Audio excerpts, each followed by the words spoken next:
আসসালামু আলাইকুম সুপ্রিয় ভিউয়ার্স, আপনারা যারা বিভিন্ন ভাতার টাকা পেয়ে থাকেন, যেমন গর্ভবতী ভাতা, প্রতিবন্ধী ভাতা এবং বয়স্ক ভাতা সহ নানা ধরনের ভাতা এবং উপবৃত্তির টাকা পেয়ে থাকেন, আপনাদের টাকাটা কবে আসবে, উপবৃত্তির দ্বিতীয় কিস্তির টাকা আপনারা কবে পাবেন এবং কি যারা তথ্য হালনাগাদ করেছিলেন তাদের টাকাটা কত তারিখে পাবেন এবং আপনারা যারা বয়স্ক ভাতা, প্রতিবন্ধী ভাতা, বিধবা ভাতা সহ এবং গর্ভবতী ভাতার জন্য ওয়েট করতেছেন, আপনাদের যে প্রথম কিস্তির টাকা রয়েছে সেটা আপনারা কত তারিখে পাবেন। ইতিমধ্যেই কিন্তু আমাকে অনেকেই প্রশ্ন করেছেন যে আপনাদের টাকাগুলো কবে দেওয়া হবে।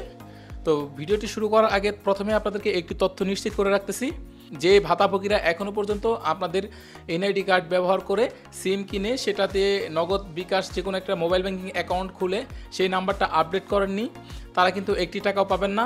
যারা হচ্ছে শুধুমাত্র নিজের এনআইডি কার্ড দিয়ে সিম কিনে এবং ওই সিমেই অ্যাকাউন্ট খুলে যে কোনো একটি অ্যাকাউন্ট খুলে সমাজসেবা অধিদপ্তরে আপডেট করেছেন, মানে জমা দিয়েছেন নাম্বারটা, তারাই শুধুমাত্র টাকা পাবে। তাছাড়া কিন্তু অন্য কেউ এই ভাতার টাকা পাবে না। অথবা লাইভ ভেরিফিকেশনও কিন্তু আপনাদের ইউনিয়ন পর্যায় থেকেও করা হয়, সেখানেও কিন্তু আপনারা যোগাযোগ করতে পারেন যে আপনারা আপনাদের নাম্বারটি অথবা আপডেট নাম্বারটি কোথায় জমা দিবেন, সেখান থেকে কিন্তু আপনাদেরকে বিস্তারিত তথ্য বলে দিবে।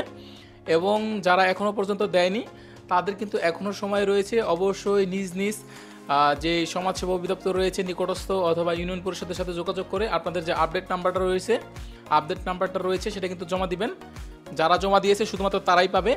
আর যাদের হচ্ছে এনআইডি কার্ড রয়েছে পূর্বে থেকে, তাদের এনআইডি কার্ড ব্যবহার করে সিম খোলা রয়েছে এবং তাদের এনআইডি কার্ড ব্যবহার করেই নগদ বিকাশ যে কোনো একটা অ্যাকাউন্ট খোলা রয়েছে, সেটা নাম্বারটা দেওয়া রয়েছে, তাদের কিন্তু কোনো কিছু করতে হবে না।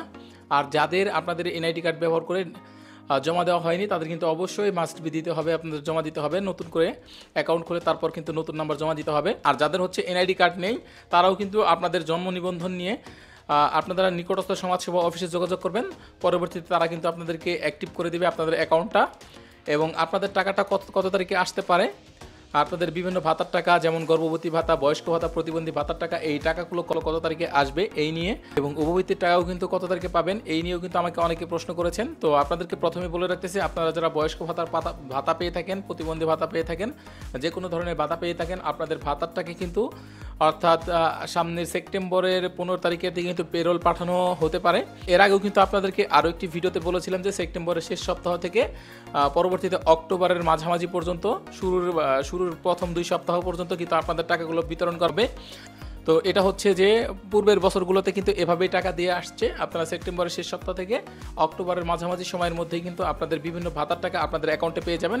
আর টাকাটা শুধুমাত্র তারাই পাবেন যাদের নাম্বারটা আপডেট করেছেন বিকাশ নিজের এনআইডি কার্ড দিয়ে সিমটা কিনে পরবর্তীতে আপনাদের নিজের এনআইডি কার্ড ব্যবহার করে যে কোনো একটি অ্যাকাউন্ট খুলে সেই নাম্বারটা যারা সমাজসেবা অধিদপ্তরে জমা দিবে তারাই শুধুমাত্র ভাতার টাকা পাবে। তাছাড়া কিন্তু অন্য কেউ ভাতার টাকা পাবে না। আর উপবৃত্তির টাকা কিন্তু সেপ্টেম্বরের 15 তারিখ থেকে কিন্তু আপনাদের অ্যাকাউন্টে পাঠানো শুরু হবে, অর্থাৎ সেপ্টেম্বরের 7 তারিখ থেকেই পাঠানোর কথা রয়েছে আমরা যতদূর জানি। কিন্তু অনেকের ক্ষেত্রে কিন্তু লেট হবে টাকাটা পাঠাতে, অর্থাৎ সেপ্টেম্বরের পুরো মাস কিন্তু আপনাদের উপবৃত্তির টাকা পেয়ে যাবেন আপনাদের অ্যাকাউন্টে। আর কারো কোনো প্রশ্ন থাকলে ভাতা রিলেটেড আমি আপনাদের সমস্ত কমেন্টের রিপ্লাই দেওয়ার জন্য চেষ্টা করব, অবশ্যই সেটা কমেন্ট বক্সে জানাবেন, আমি আপনাদের সমস্ত কমেন্টের রিপ্লাই দেওয়ার জন্য চেষ্টা করব। সবাই ভালো থাকবেন, সুস্থ থাকবেন এবং পরবর্তী ভিডিওতে আমাদের সাথেই থাকবেন। আল্লাহ হাফেজ।